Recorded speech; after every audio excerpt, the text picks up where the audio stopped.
Hi everybody, this is Shannon. Thanks for joining me again on No Shelf Control tonight. As usual, I have the list of books that are releasing on Tuesday, or have released on Tuesday, April the 18th. I'm not sure when this video will go live, but there are 19 books that I am super excited about that are releasing on April the 18th, and I wanted to share them with you. I know that when I do 19 books in a single video, you guys get worn out. So I'm going to split them up into 2 videos. I'll do 10 tonight and 9 more tomorrow. But these are fantastic titles, and I know you're going to want to know about them. So let's get started. The first one is called Symphony of Secrets, and it is by Brendan Slocum.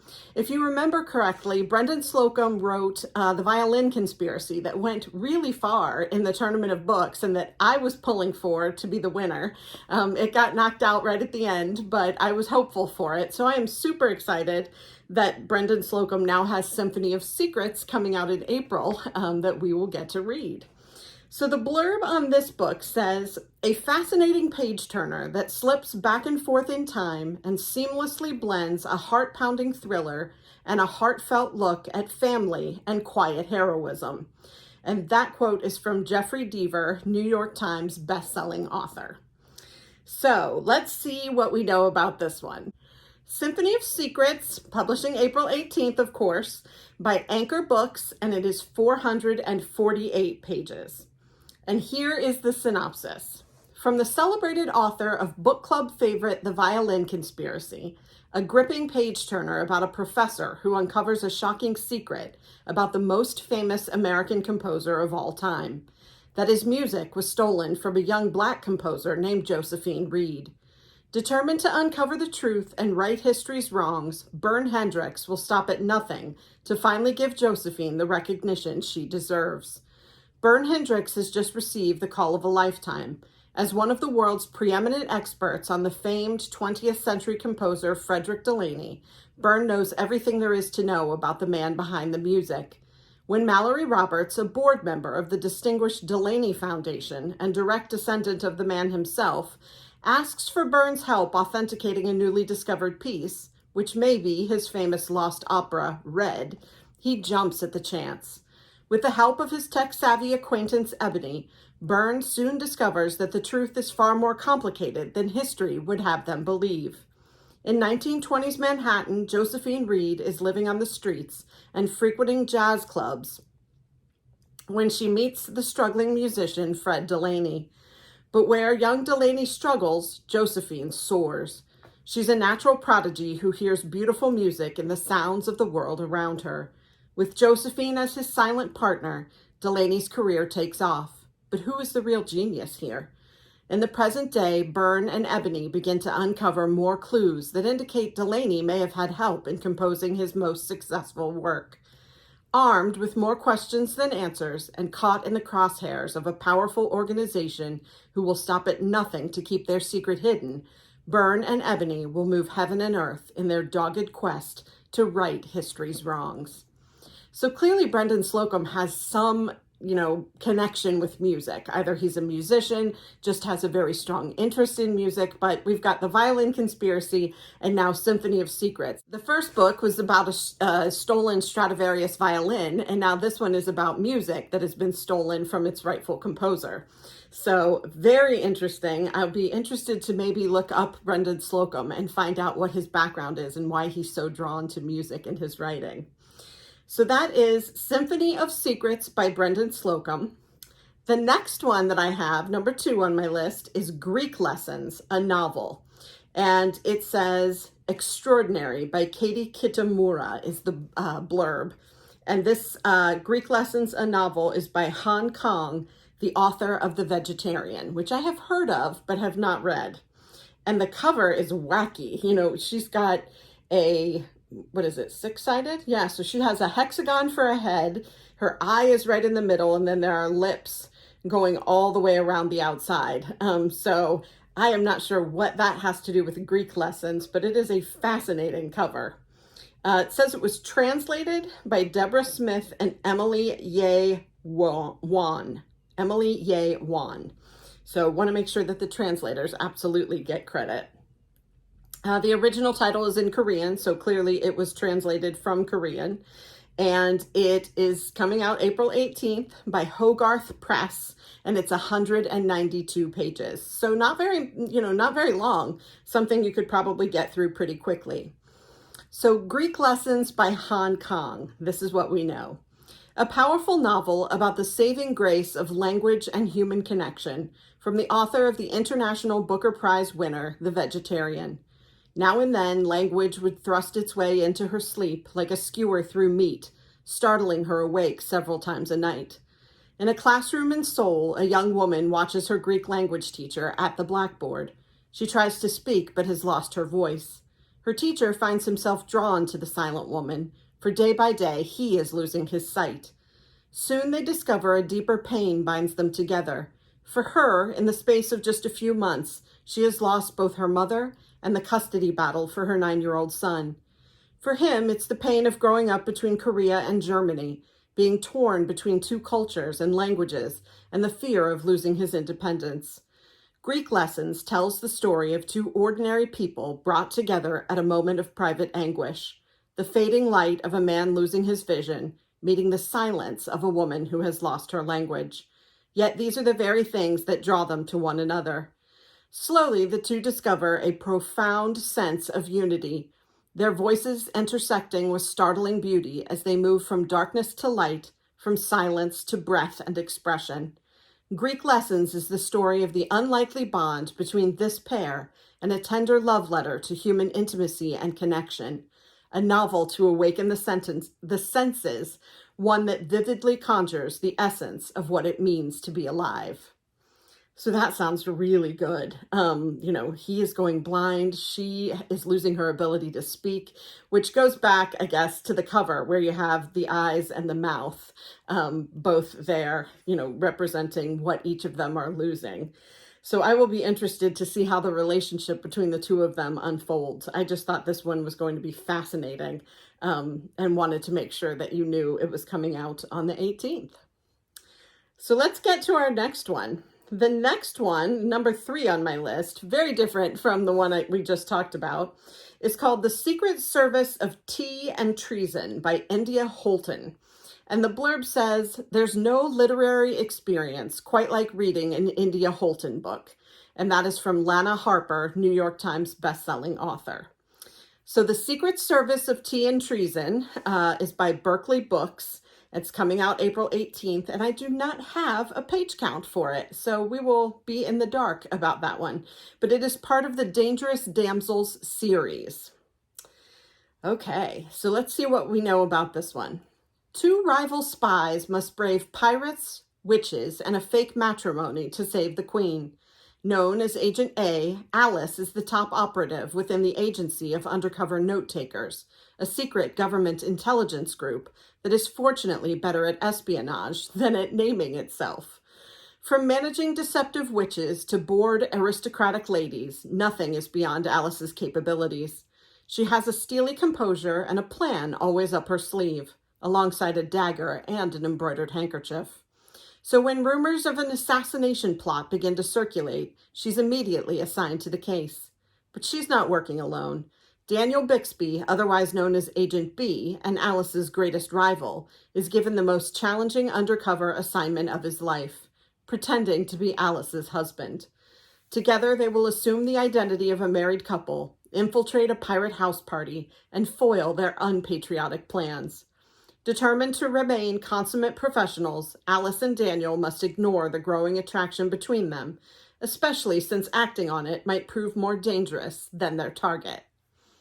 So a little bit of a romance, a little bit of espionage, a pirate story, definitely interesting to me. Light reading, this is certainly not heavy like the Hong Kong book that we just talked about, where, they're losing their sight, losing their language. Greek Lessons is what that one was called. But, a light, fun book, and I think it's important to find those sometimes and latch on to them. So that one is also coming out April 18th, and I am looking forward to giving it a try. Let's see what we have next. The next one is called Sizzle Reel. This is the fourth one on my list, and it's by Carolyn, I'm not sure, Greenwald. The blurb on this one says, charming, sharply observed, and wholly immersive. Carolyn Greenwald has a permanent place on my favorites shelf. And that is from Rachel Lynn Solomon, New York Times best-selling author of The X Talk. And I have heard of that one, but I have not read it. So always interested when one romance writer blurbs for another romance writer to see, what the blurbing romance writer has written. So this one, Sizzle Reel, is by Vintage Publishers, and it's 336 pages. So here's what we know. An unputdownable queer coming-of-age rom-com about life and love in Hollywood.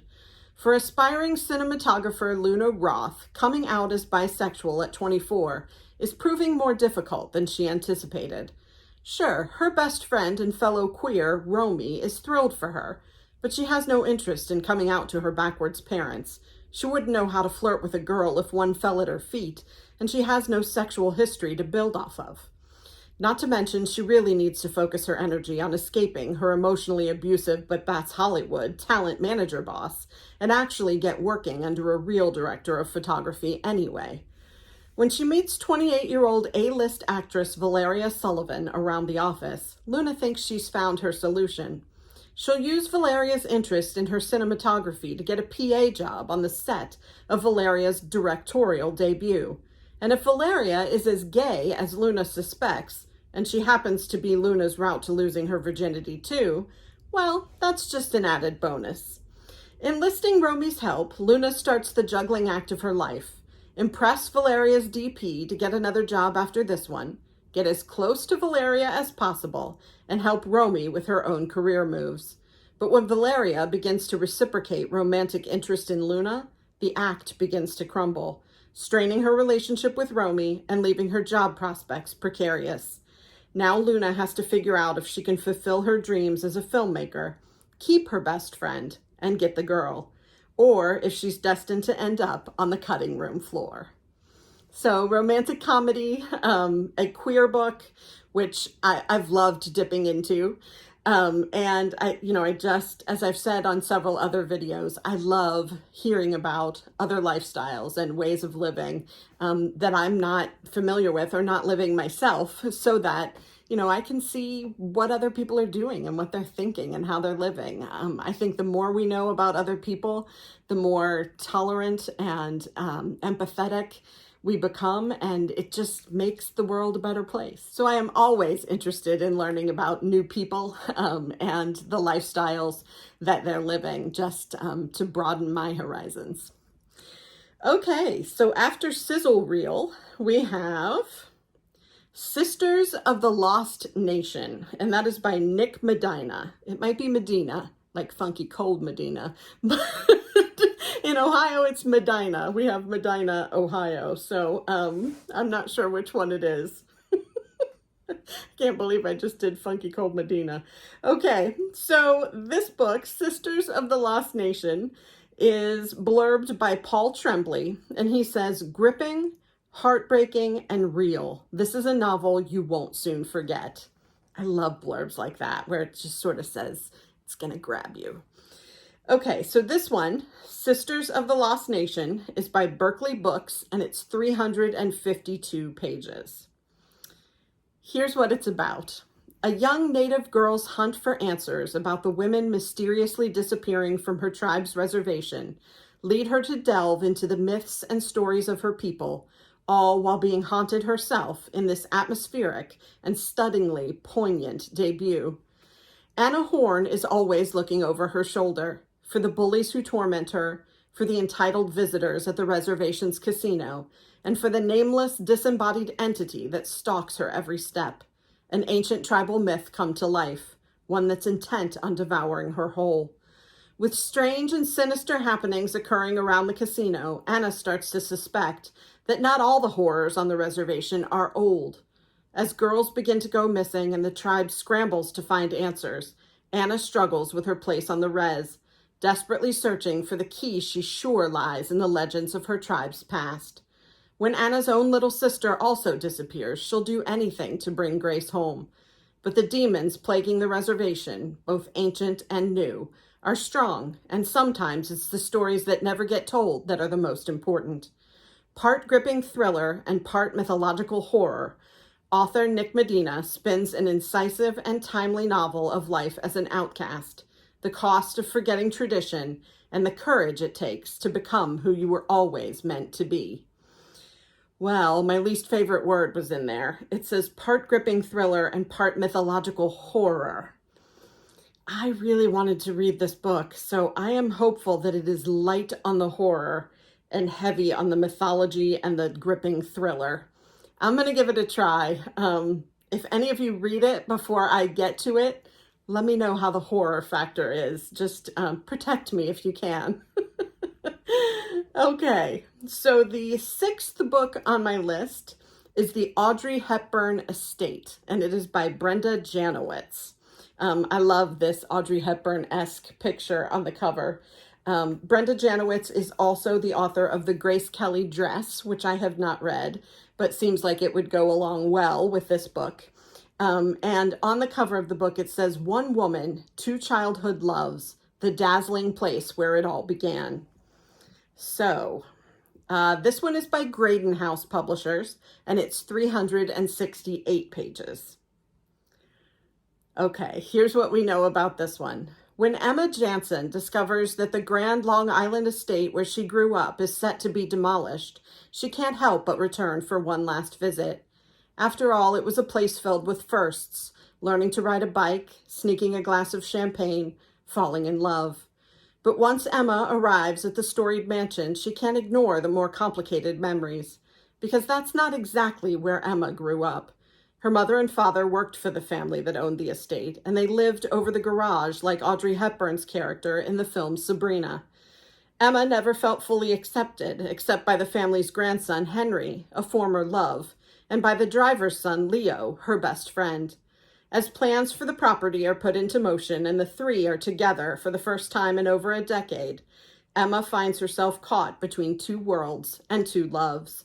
And when the house reveals a shattering secret about her own family, she'll have to decide what kind of life she really wants for herself now and who she wants to be in it. So a little bit of a love triangle, a mystery, a secret, and a gorgeous house and a little bit of glamour. So really intrigued by that. Can't wait to get my hands on that one and give it a try. Let's see, what is next? Number 7 on my list, similarly glamorous, is called The Golden Doves, and it is by Martha Hall Kelly, who is the New York Times bestselling author of Lilac Girls. So a lot of authors today on the list who have written books that I have heard of quite frequently, but have not read myself. So this is The Golden Doves. She also wrote Lilac Girls. This is coming from Ballantine Books, and it's 528 pages. So a bigger book, a book on the bigger side. Let's see what this one is about. It says, two former female spies bound together by their past risk everything to hunt down an infamous Nazi doctor in the aftermath of World War II, an extraordinary novel inspired by true events from the New York Times bestselling author of Lilac Girls. American Josie Anderson and Parisian Arlette Leroux are thrilled to be working in the French resistance, stealing so many Nazi secrets that they become known as the Golden Doves, renowned across France and hunted by the Gestapo. Their courage will cost them everything. When they are finally arrested and taken to the Ravensbrück concentration camp, along with their loved ones, a reclusive Nazi doctor does unspeakable things to Josie's mother, a celebrated Jewish singer who joined her daughter in Paris when the world seemed bright. And Arlette's son is stolen from her, never to be seen again. A decade later, the Doves fall headlong into a dangerous dual mission. Josie is working for U.S. Army intelligence and accepts an assignment to hunt down the infamous doctor, while a mysterious man tells Arlette he may have found her son. The Golden Doves embark on a quest across Europe and ultimately to French Guiana, discovering a web of terrible secrets, and must put themselves in grave danger to finally secure justice and protect the ones they love. Martha Hall Kelly has garnered acclaim for her stunning combination of empathy and research into the stories of women throughout history, and for exploring the terrors of Ravensbrück. With The Golden Doves, she has crafted an unforgettable story about the fates of Nazi fugitives in the wake of World War II and the unsung female spies who risked it all to bring them to justice. So I love a book that is well researched and really mired in history. So I think I'm going to adore this one. We visited concentration camps this summer, my son and I, when we were in Germany and Prague and Budapest and Poland, and had just such an eye-opening experience. It was both riveting and horrifying. So I am really interested in this topic. Also always very interested in women who, were historically in roles that were uncommon for them. So I'm looking forward to checking this one out, and I hope you will check it out as well. The next one up, number 8 on my list, is called The Last Animal, and it is by Ramona Azubel. It says here that Ramona Azubel is the author of Sons and Daughters of Ease and Plenty, and that is one I haven't heard of, so that is interesting to me. And The Last Animal has this adorable little elephant on it, a baby elephant with fuzz. So I'm always drawn in by a cute animal like everybody else. So The Last Animal is published by Riverhead Books, and it is 288 pages. And remember, all of these come out on April the 18th. So let's read about The Last Animal, a playful, witty, and resonant novel in which a single mother and her 2 teen daughters engage in a wild scientific experiment and discover themselves in the process, from the award-winning writer of Sons and Daughters of Ease and Plenty. Jane is a serious scientist on the cutting-edge team of a bold project looking to de-extinct the woolly mammoth. She's privileged to have been sent to Siberia to hunt for ancient DNA, but there's a catch. Jane's 2 tag-along teen daughters are there with her in the Arctic, and they're bored enough to cause trouble. Brilliant, fiery, sharp-tongued Eve is 15 and willing to talk back to the male scientists in a way that her mother is not. And sweet 13-year-old Vera, who seems to absorb all the emotional burdens of her small family, just wants to be home in Berkeley, baking cakes and watching bad TV. When Eve and Vera stumble upon a 4,000-year-old baby mammoth that has been perfectly preserved, their discovery sets off a chain of events that pits Jane against her colleagues, and soon her status at the lab is tenuous at best. So what does a female scientist do when she's a passionate devotee of her field, but her gender and life history hold her back? She goes rogue. As Jane and her daughters ping-pong from the slopes of Siberia to a university in California, from the shores of Iceland to an exotic animal farm in Italy, The Last Animal takes readers on an expansive, big-hearted journey that explores the possibility and peril of the human imagination on a changing planet, what it's like to be a woman and a mother in a field dominated by men, and how a wondrous discovery can best be enjoyed with family, even teenagers. So a few things. Having a teenager myself, love this, especially a 15-year-old. I know what that ability to talk back is like and what the surly teen can be like. Also, apparently I was way wrong about what's on the cover. That is not a baby elephant. That is a baby woolly mammoth, and I did not know better, so correcting myself there. But really interested to hear about this female scientist who is, a mother, and how she goes head to head with her male colleagues and what she has to do to bring about, what she's looking to do in the scientific world. So, I have worked in many situations where I was the only woman. I am often the only woman, even today. I work in technology, and you would think that, we had broken through in the technology field, but there are still many, many times when I am the only woman in a meeting, the only woman on a conference call, the only woman on a project. So this is very interesting to me. All right, number 9, The Haunting of Alejandra, and it is by V. Castro. I do not have a first name, just V, so there we go. The publisher is Del Rey, and it's 272 pages. Here's what we know about the Haunting of Alejandra. A woman is haunted by the Mexican folk demon La Llorona as she unravels the dark secrets of her family history in this ravishing and provocative horror novel. Alejandra no longer knows who she is. To her husband, she is a wife, and to her children, a mother. To her own adoptive mother, she is a daughter. But they cannot see who Alejandra has become, a woman struggling with a darkness that threatens to consume her. Nor can they see what Alejandra sees. In times of despair, a ghostly vision appears to her, the apparition of a crying woman in a ragged white gown. When Alejandra visits a therapist, she begins exploring her family's history, starting with the biological mother she never knew. As she goes deeper into the lives of the women in her family, she learns that heartbreak and tragedy are not the only things she has in common with her ancestors, because the crying woman was with them too. She is La Llorona, the vengeful and murderous mother of Mexican legend, and she will not leave until Alejandra follows her mother, her grandmother, and all the women who came before her into the darkness. But Alejandra has inherited more than just pain. She has inherited the strength and the courage of her foremothers, and she will have to summon everything they have given her to banish La Llorona forever. So it's a horror story. I picked it and put it on the list for you guys. I know that some of you read and love horror, and this sounded really good to me, except for the horror part. I just don't do horror. But this whole, matriarchy, the line of foremothers, the idea that she has to fight against this spirit that is a crying mother herself.